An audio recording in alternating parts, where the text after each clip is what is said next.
Eu queria entrar ainda nessa história do Bolsonaro, Josias, vamos por aí, depois também a gente volta a desenrolar os outros aspectos para que você possa analisar. Trump falou a respeito do Bolsonaro também. Vamos ouvir o que disse Donald Trump. Always liked him. I've always liked him. I feel very badly about what happened to him, really. I've always thought he was a straight shooter, but, he's gone through a lot. Is this on the agenda today? He's gone through a lot. Is this on the table today?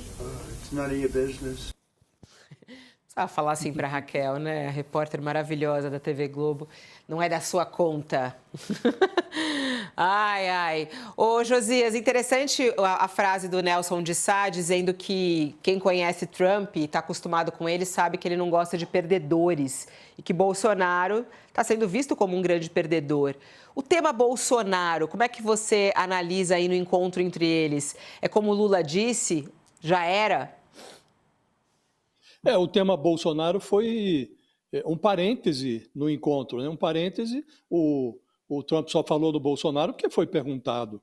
E durante o encontro, quem tratou do Bolsonaro, num parêntese, como disse, num encontro de 50 minutos, foi o Lula. Abriu ali um parêntese para explicar que o Bolsonaro foi submetido ao devido processo legal. Agora, para o Trump, Fabiola, o único personagem que importa no mundo é o próprio Trump. Ele está interessado na sua conveniência pessoal. O resto é resto, né? Agora, muito impressionante como o bolsonarismo reage, sobretudo o Eduardo Bolsonaro, né? O modo como o Eduardo Bolsonaro reagiu à aproximação do Trump com o Lula solidifica a noção de que ele se tornou um caso clínico. O Eduardo Bolsonaro é narcisista, só enxerga o próprio umbigo no espelho, meio paranoico, é perseguido por inimigos que ele criou até entre os aliados, e é meio delirante, né? Vive numa realidade onde os fatos são coisas teimosas. Eles se repetem, mas ele se recusa a enxergar. Então, o Eduardo Bolsonaro expôs o parafuso solto numa postagem sobre esse encontro do Lula com o Trump, e ele realçou que o Lula teve um desconforto no momento em que o Trump declarou aos repórteres que se sente mal pela situação do Bolsonaro, de quem ele sempre gostou. E aí ele faz uma insinuação, né? O Eduardo Bolsonaro anota lá nas redes sociais: imagine o que foi tratado a portas fechadas. Então realmente uma imaginação muito fértil, né? E numa evidência de que de fato virou essa página, o Trump foi às redes sociais depois, anotou lá numa foto, numa legenda, uma foto dele ao lado do Trump: é uma grande honra estar com o presidente do Brasil. E a portas fechadas, ele falou de comércio. O Bolsonaro, como disse, surgiu ali de relance, num parêntese aberto pelo Lula, para realçar a legalidade que marcou a condenação do Bolsonaro. E o Trump, aliás, se absteve de contraditar. Eu procurei saber se o Trump respondeu ao Lula, parece que ele ouviu em silêncio.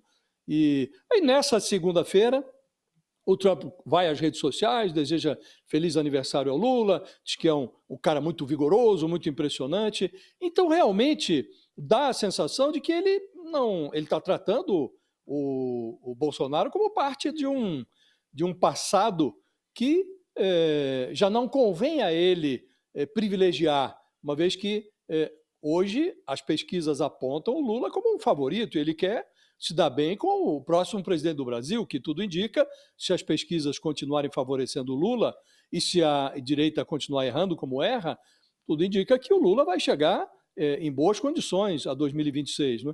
Então, é muito impressionante, Fabio. O Eduardo Bolsonaro ele se autoconverteu em objeto de estudo para psiquiatria política, para virar um paranoico de papel passado, só falta o diagnóstico. Agora, os transtornos dele já não prejudicam o Brasil.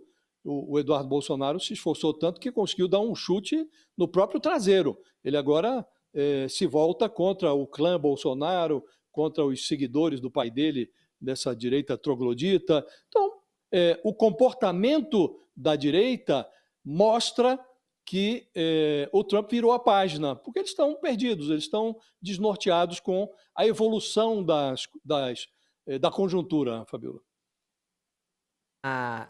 No programa da Amanda Klein,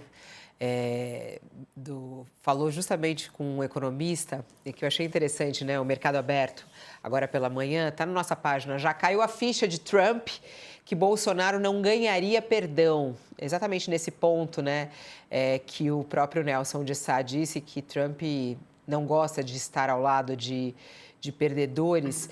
Teve uma análise que eu achei bem curiosa aqui do economista Otaviano Canuto, ex-vice-presidente do Banco Mundial. Ele conversou com a Amanda agora pela manhã, no nosso programa Mercado Aberto, e ele disse que justamente isso, né, que ficou claro ali que para Trump que Bolsonaro não terá perdão. Ele disse: eu acho que em termos de tarifa, vai estar em jogo os 40% adicionais em relação à taxa básica de 10% que Trump estabeleceu especificamente, né? Mas aí ele diz que em relação à questão do processo de Bolsonaro, fica claro para ele que Bolsonaro não terá perdão, então não adianta ficar nessa história. E é um pouco isso, né, Josias? É um pouco isso, claramente é isso. Você vê que o Trump nem fala mais naquela exigência que ele fazia quando impôs tarifas ao Brasil. Ele falou para suspender só se houver a interrupção imediatamente. Tem que suspender imediatamente o processo contra o Bolsonaro. A conjuntura evoluiu. Hoje o Bolsonaro é um condenado a 27 anos e 3 meses de cadeia.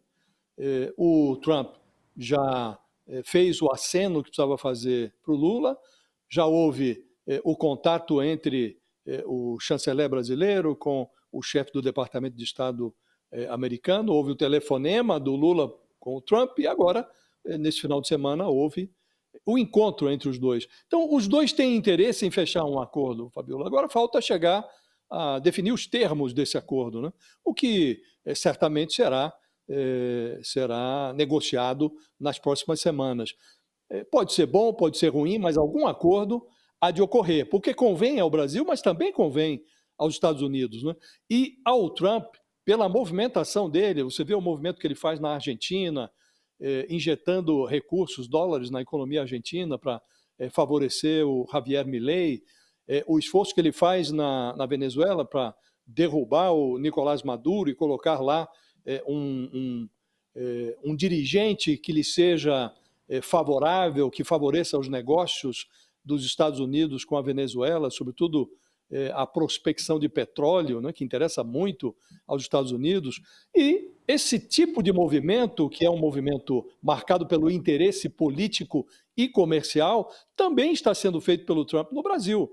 Ele percebeu que o Bolsonaro é página virada, ele está tendo dificuldades até para se manter como líder dessa facção extrema da direita no Brasil.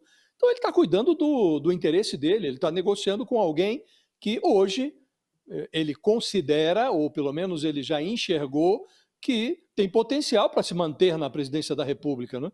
O que ele faz hoje pode mudar amanhã se os ventos mudarem no Brasil, mas hoje ele enxerga o Lula como um candidato com potencial muito efetivo para a disputa para a próxima sucessão de 2026. E ele está negociando, privilegiando, Fabiola, onde o interesse dele está no poder, como na Argentina, ele negocia e até investe. Onde o interesse dele atrapalha no poder, como na Venezuela, ele tenta derrubar. E onde o interesse se vislumbra com a possibilidade de reeleição, ele se aproxima, como está fazendo no Brasil. Então, realmente, o Trump gosta de se aproximar, Fabíola, de fazer acenos para vitoriosos e não para perdedores. E o Bolsonaro hoje está na coluna dos perdedores. Foi lançado no rol dos culpados, Fabíola.